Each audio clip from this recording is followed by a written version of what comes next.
Salut, on se retrouve pour une nouvelle vidéo de la CEP. Hop, attends 2 secondes. Quoi encore? Tu vas encore présenter une bestiole que personne connaît et que tout le monde trouve dégueulasse. Alors pour faire un peu plus de vues, on va essayer de présenter une bestiole un peu plus mignonne. Tout le monde aime les trucs mignons, ça va faire cliquer ça. Et bah j'ai qu'à présenter le cochon de mer. Ça c'est mignon ça, c'est trop marrant. Théo, je crois qu'on n'a pas la même définition du mot mignon.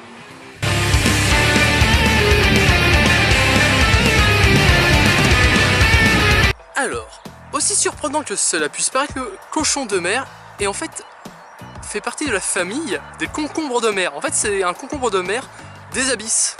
Cette espèce est caractérisée par ses 7 paires de gros pieds. Ouais, ce sont des pieds, effectivement.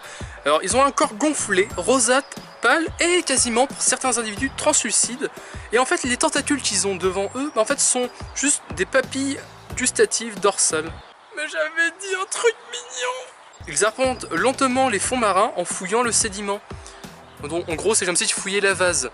Et ils peuvent mesurer entre 10 et 20 cm de long. Donc ça fait un gros bestiau. Comme ils aiment manger de la vase, on les retrouve dans les bassins océaniques où il y a pas mal de sédiments. Ce sont des espèces abyssales qui peuvent vivre jusqu'à des profondeurs extrêmes. Elles sont abondantes à plus de 6000 mètres de profondeur et ont été observées jusqu'à 9500 mètres.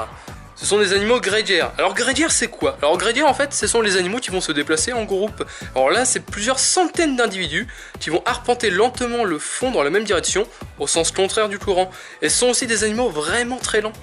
Ils sont très lents car en fait ils mangent les sédiments de la vase et en fait ça leur apporte que très peu d'énergie et ils doivent donc l'économiser.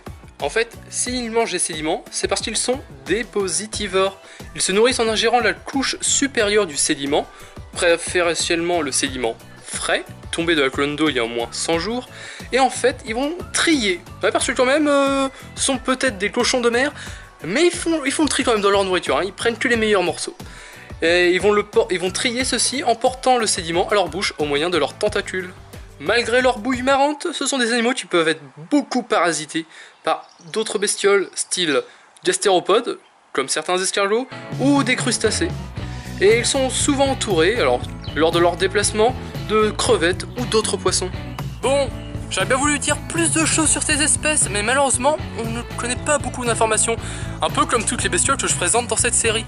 Donc voilà, j'espère que vous avez aimé franchement cette petite vidéo sur le cochon de mer, donc je trouvais vraiment une bestiole assez marrante à présenter. Donc si vous avez d'idées d'autres bestioles comme ceci, n'hésitez pas à le mettre dans les commentaires. Si vous avez même des questions, n'hésitez pas, je répondrai à toutes vos questions. Et sur ce, on se retrouve pour de prochaines vidéos et abonne-toi!